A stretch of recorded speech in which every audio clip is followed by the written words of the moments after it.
Hello everybody. Welcome to another controversy in gaming that I want to get my opinion on, because it's going to solidify further what I think of Epic and generally the people who work with it. Specifically in the exclusives department. This time it is these guys. Actually, I believe it's one person. I believe the Ooblets developer is in fact one person. But anyway, this person wrote up a big article about why they are an Epic exclusive now. Yeah, Glumberland. Glumberland. I believe that's the company name at least. So they wrote this big blog post on their website about why they're an Epic exclusive now. And you know, there is reason for an indie dev like this to be an Epic exclusive, and they make the argument in here. But the rest of this thing is just doused and soaked in sarcasm and condescension.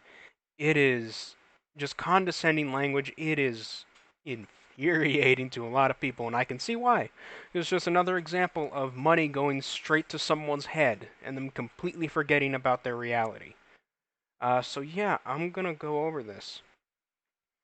So let's see here. Everyone is talking about this epic thing. First, they teach every kid in the world obnoxious dances, Fortnite, and they're offering funding to game developers. This initial post, you can pause and read it here, is, oh god, it's so sarcastic, so sarcastic. Like, this is their first argument that they make about why they think people being even just annoyed about this, let alone upset, is nonsense. They say like, what'd be next? Game consoles paying games to be exclusive? Netflix paying for exclusive shows? Newspapers for exclusive articles? Uh, uh. So basically, they're trying to say, oh, this is no different. Like that, you shouldn't be upset about this. It's standard. It's standard. Why are you angry about us? It's standard. Acting like the people who are mad about this aren't also mad about the fact that other things are exclusive. Like, I myself hate the idea of exclusivity in general. Like, this is just another example of me getting upset about a game being exclusive because it's the principle of it. I don't like the idea of games being exclusive to anything. I hate the practice itself, from consoles to TV to even newspapers. I don't like the idea of anything exclusive because I think that's just a fraudulent, not necessarily fraudulent, but a scummy way of trying to fragment the market. It doesn't encourage actual competition. It just stagnates everything. It just stagnates the market and just further fragments everything in weird ways, and it does not encourage competition and improvement at all. So yeah, they signed an exclusive PC launch with Epic, which also means they got a fat paycheck from them to do it. And so they explain what Epic is. Yeah, they make the Unreal Engine and Fortnite. That's basically it. They don't really make any other games anymore. Uh, Here's some.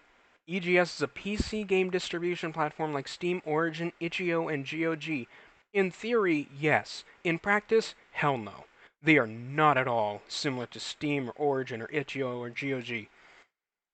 EGS is it, it's kind of like I'm not sure how to explain it really. So Steam, of course, the big, the top of the tier list of all, the biggest Steam, the biggest not Steam, the biggest PC digital distribution platform out there.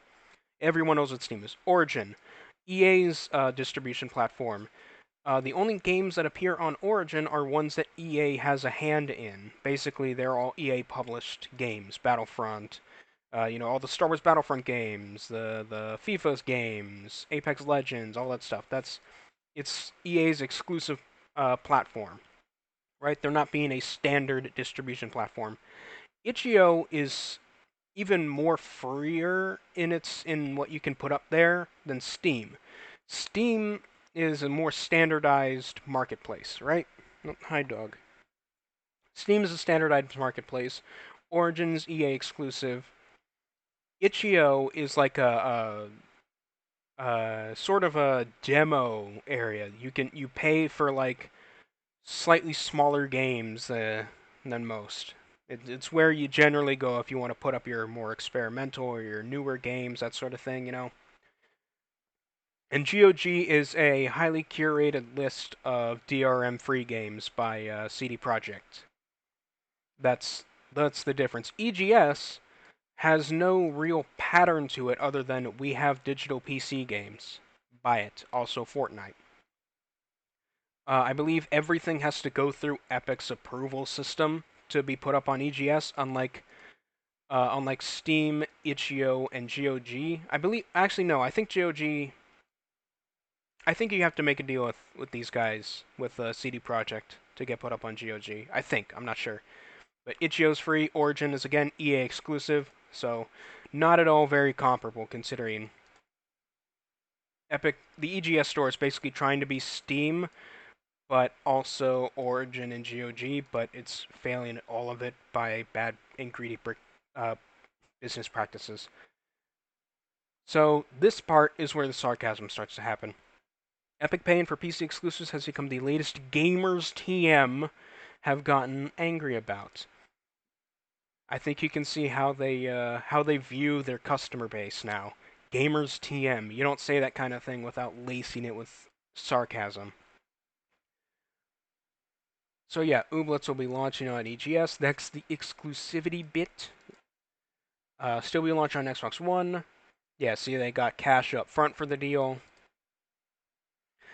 And what it means for you. This is where things get real bad. You'll have to install EGS if you want to buy Ooblets on PC. I know that's asking a lot, but I believe in you and your ability to download a free thing and create a user account if you haven't already done so to play Fortnite, which I know you have. One, no, I don't have an Epic account because I don't play Fortnite and I refuse to do any business with Epic whatsoever. On the principle of it, I refuse to do business with them. Any transactions. I despise their business practices and I refuse to engage in it.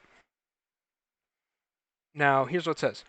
Download a free thing and create a user account. This is the argument everyone makes whenever someone tries to point out that they hate the idea of having to install a new launcher for a specific game and whatnot. This is the argument they always make. Download a free thing, create a user account.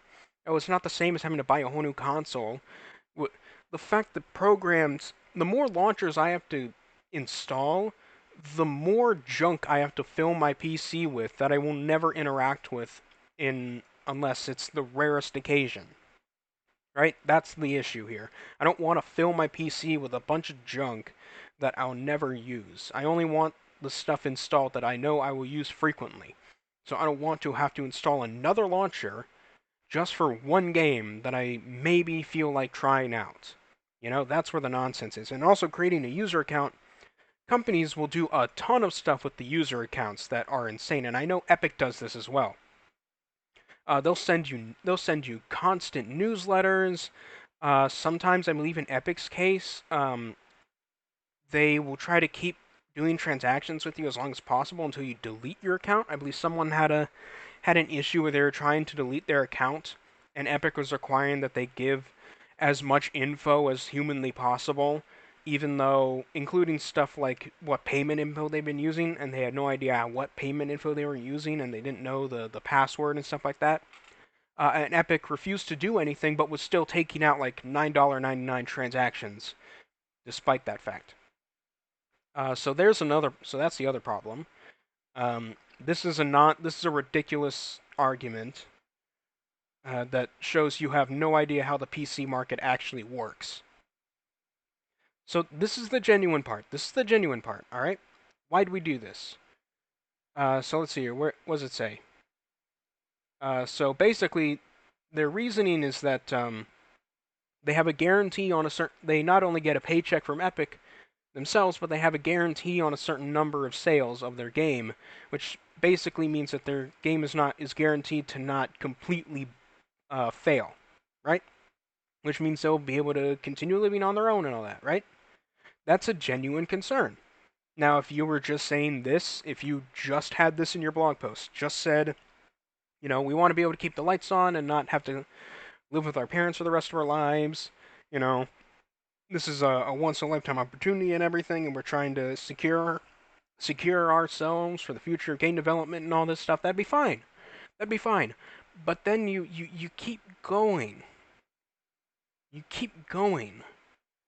Um, yeah, this is all more about the investment and genuine concerns. You know, gaining funding, securing their financials, all that stuff. But then they continue, and they try to rebuke arguments people have against Epic, such as EGS doesn't have as many features as other stores. And this person points out that apparently they're a user of both Steam and EGS. I don't know how much they use either one. So, yeah, whatever. Um, their argument here is that, yeah, Steam was a broken pile of garbage when it came out 15 years ago and you had to install it to play Half-Life 2. And they say, oh, well, Steam's had 15 years to improve since then. So, of course, it's got more features than EGS. But here's the counter to that argument. The improvements that Steam made to their storefront have become the standard. Steam is the new standard. When Steam originally came out, there was no standard for what should and shouldn't be good and standard for a digital distribution market on the PC. Steam was basically the first real digital storefront on PC. So Steam had to Valve had to stumble through the dark and figure out what was good, what wasn't, and improve Steam over those 15 years because there was no standard. There was no standard of quality. Now, with Steam, there is a standard of quality. There are expectations. One main expectation is the shopping cart feature. This isn't even just an expectation for Steam and game storefronts. This is an expectation for every digital storefront that exists out there. The idea of a shopping cart where you can say you want to put all of these items in your cart and then buy them all at once, right? Epic doesn't have that. That's on their roadmap. That is one of the most standard features for any digital storefront that exists on the internet. Any. It does not matter what you are selling, that is a standard. And it is so standard that you can quite literally buy the code for it and toss it in. You don't even need to bother hiring a programmer to do it. You can just buy the code and toss it into your program. And Epic is too lazy to even do that. Yeah, that's the problem. EGS doesn't bother having even the most standard of features, not just having as many features of Steam, but not even having the standard, the industry standard, the absolute minimum, which is why during the Epic Summer Sale, people got locked out of their accounts for suspected fraud because they bought 5 games within a quick amount of time because there was no shopping cart to buy them all at once. So yeah, think about that. It's anti-consumer to have exclusives, but I don't think people have. They don't think people have really thought it through. Well, this is just a fact. It is anti-consumer because being pro-consumer means giving the consumer more choices. Being anti-consumer means that you are not giving the consumer choices. Exclusives do not give the consumer a choice between a, between two various services or products. Being pro-consumer would have two services that each have their own pros and cons, and trying to appeal to the consumer by appealing to whatever their priorities are. Being anti-consumer is forcing the consumer to use your service because you can only acquire their thing. You can only acquire certain products via their service and nothing else unless you want to go pirate or something. Which I do not condone, mind you. I do not condone pirating. So, yes, it is anti-consumer. And they said, the store and launcher just require free sign-up. It's not like you're paying for HBO and Netflix and Hulu and watch all the shows you want and blah, blah. Again, you're... See, it's also really disappointing to see folks threatening to pirate a game just because they can't get it on launcher they're used to. It's not about getting it on a launcher they're used to. It's especially about Epic. People People can tolerate Origin. People tolerate, you know, even Uplay. People tolerate Uplay and Origin. Those things are still terrible. They're still pretty friggin' bad. But people tolerate them. Epic is an absolute dumpster fire of a service that is doing nothing to improve itself and has regularly delayed things on its roadmap, and all the company does is buy out exclusives to force people onto their platform, which again, that is exactly what anti-consumer is, because you are anti-consumer choice. Instead, you are pro forcing the consumer to use your service instead of actually trying to appeal to them. And then they also make this argument that you shouldn't get upset about them. It says, I get the appeal of wanting to seek out things to get angry about. Venting anger is cathartic and natural, but let's just have a little perspective. Look at the things going on around you and ask yourself if there might be something tad more worthwhile about, such as climate change and human rights abuses. And I'm not gonna go at them about these two because they point out those are jokes, and I can clearly tell those are jokes anyway. But climate change and human rights abuses.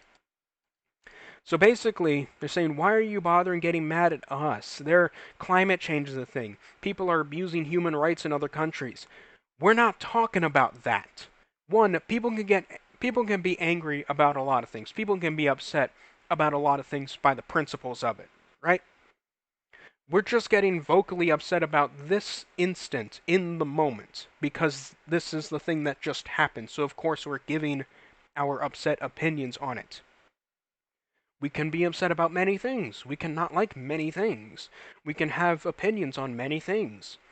But right now, this thing, this Epic exclusivity deal, just happened. And so, for those of us who are very much involved in the gaming sphere, in the gaming community, if you will, or just the gaming industry, if you will, naturally, this is drawing our attention, and we feel like we should give our opinions on it. And for many of us, our opinion is that we're upset, that we don't like what you've done, and now you're trying to condescend to everyone, acting like you're holier than everybody else because you just got a fat paycheck from Tim Sweeney. So yeah, this is BS. This is the argument of a little child. This is the argument of a 13-year-old trying to get away with having done something bad, right? He just did like a little kid just did something bad, and now he's trying to say, "Why are you getting mad at me about this? Don't you know that slavery is a thing?" Yeah, this is the argument of a literal child. So don't get to me about that. Yeah, so there's that. They say, "Oh, this is all low stakes." That doesn't excuse it. It doesn't excuse anything you've done. So yeah, this entire blog post, and they have a Discord as well, and they've been responding to the public backlash via Discord for the most part, from what I've seen. So yeah, this entire thing, they have a legitimate argument in here, but then they just continue on and condescend and attack and just say you shouldn't be angry at us. You know your arguments are invalid for some reason. You shouldn't be mad at us because human rights abuses are a thing, whatever. And then they continued on their Discord. They continued upon their whatever. What was it? They. Why am I opening a new tab? What am I doing? Okay, what? I don't get what that was. Right. Anyway, um, yeah, there's it's just such a terrible blog post, such a condescending terrible blog post, and I believe on like their Discord, they've been calling everyone that has voiced concerns about this like entitled gamers and crybabies, man babies, all that kind of thing, for some reason. That's not really how you should respond to the people on your Discord who are voicing concerns about this. Because if they're on your Discord, they are undoubtedly supporters of you. They are undoubtedly members of your community who have supported you throughout this endeavor, right? Because they've been active on your Discord for that long, that they've been voicing concerns about this. And yet you just brush them off as entitled man babies. One person even pointed out that one person pointed out that their country's currency is not supported by Epic, and therefore they will be unable to buy it. And even if they do manage to buy it, if it's supported on Epic later, they will have to buy it for significantly more than they should, because Epic doesn't do regional pricing. The developer's response was, "Too bad. You'll just have to wait, I guess, because we don't owe you anything." That's their response to basically all of these concerns. You're entitled man babies. We don't owe you any games. That seems to be their main response. So yeah, that's not how you treat your consumers. That's not how you treat your customer. These are the people that are supposed to buy your game. And beyond that, I believe this was supported via Patreon. I believe this was supported via like donations and Patreon and stuff like that, which means that they've been getting active consumer support for a game that hasn't released yet for God knows how long, and now anyone who has been supporting them like that for this long, yeah, suddenly they're just a bunch of man babies who can just go away. You know, it's not like without the funding of these people, you wouldn't have been able to develop your game in the first place to make an Epic exclusive deal or anything. You know, it's not like that's a thing. Maybe think about that for a second before attacking your customers. And of course, Tim Sweeney chimed in with this on Twitter, saying the response was awesome. So yeah, want to get my opinion on that. Uh, I wouldn't have given my opinion on this if it was just another story about a game going exclusive on Epic, because that's just a thing that happens now, and I don't usually. My general opinion is that I don't like the idea of exclusives, let alone exclusives on the Epic Store, because the Epic Store is a broken mess that regularly leaks user info, to my knowledge. So, but yeah, I wouldn't have talked about it if it was just another exclusive deal, because they'll seem to happen a bunch now. But the fact that this person is now, like, apparently their head's in the clouds now that they've gotten a fat paycheck from Tim Sweeney to be exclusive on the store, it's like, yeah, suddenly they've lost touch with reality. So, yeah, that's my general opinion about this. Don't attack your customers. They're the ones that are supposed to give you money for the product. That's a general rule of thumb if you're making a product. Don't attack the people who are supposed to buy it. Because chances are, a lot of them might stop thinking about buying the product or supporting you in any way. Mind you, I think this person has also been selling merch for this thing since like 2017, a game that hasn't been released. So yeah, they've been getting a bunch of financial support. They've been getting a bunch of support from a big community, a large chunk of which they are now brushing off as entitled anger gamers. Anyway, I'm repeating myself now.